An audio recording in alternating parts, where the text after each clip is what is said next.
Debtors Prison for kids. Poor children incarcerated when families can't pay juvenile court fees.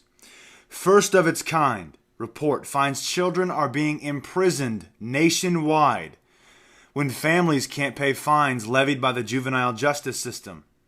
Many states are incarcerating poor children whose families can't afford to pay juvenile court fees and fines. A report published Wednesday finds. This is ridiculous, which amounts to punishing children for their family's poverty. And that may be unconstitutional. That's a debtor's prison. Debtor's prisons are illegal. However, they are beginning to make a comeback. In Texas recently, a man was almost SWAT rated. You know what? He was SWAT rated, to tell you the truth. That's what it was. I mean, they're not going to say it exactly was, but it's what it looked like. For not paying a student loan that was over 20 years old. And it was as minimal as like $3,000 or $1,500 or something of that matter. I mean, this is ridiculous. Although the growing practice of incarcerating adults who are unable to pay municipal and court fees and fines has been documented for several years, as Common Dreams has noted, the latest report from the Juvenile Law Center is the first in-depth examination of the practice within the juvenile justice system. The report, Debtors Prison for Kids, the High Cost of Fines and Fees in the Juvenile Justice System, PDF, documents the results of a survey of 183 people involved in the juvenile justice system, including lawyers, family members, and adults who had been incarcerated as children in the juvenile justice system in 41 states. The report authors discovered that in most states, there is a pileup of fees and fines imposed on children and their families once a child enters the juvenile justice system, and that many statutes establish that youth can be incarcerated or otherwise face a loss of liberty when they fail to pay. Our kids are now slaves to a system? Putting a younger individual, especially a teenager, in this sort of a system is not exactly the best thing. Most of the time, they're going to be repeat offenders. And do you know why the court system does this? I'm going to give you an example. A mechanic can't fix a working car. So they purposely make the parts so they run out slowly over time. That's why a lot of the cars now are made out of what? Plastic.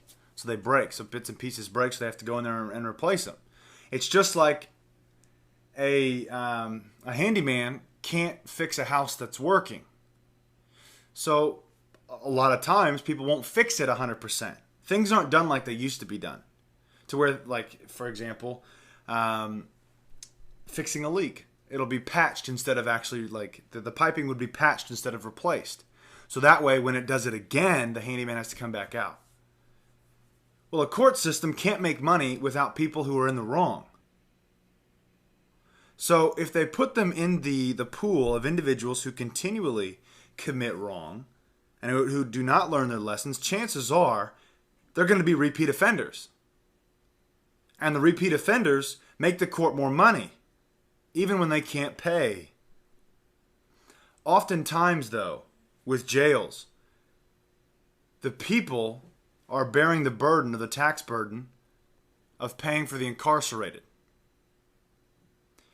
But with children and with young adults, when they can't pay their court fines or fees, they're just going right back in over and over and over, or they're staying in because they're unfortunate.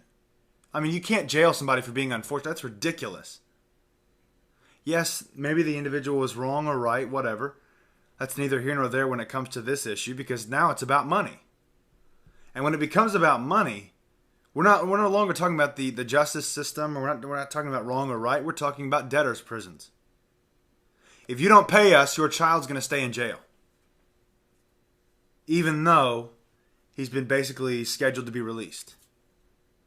Think about that. That's terrible. America is spinning wildly out of control. That's all I got for you. God bless and carry on.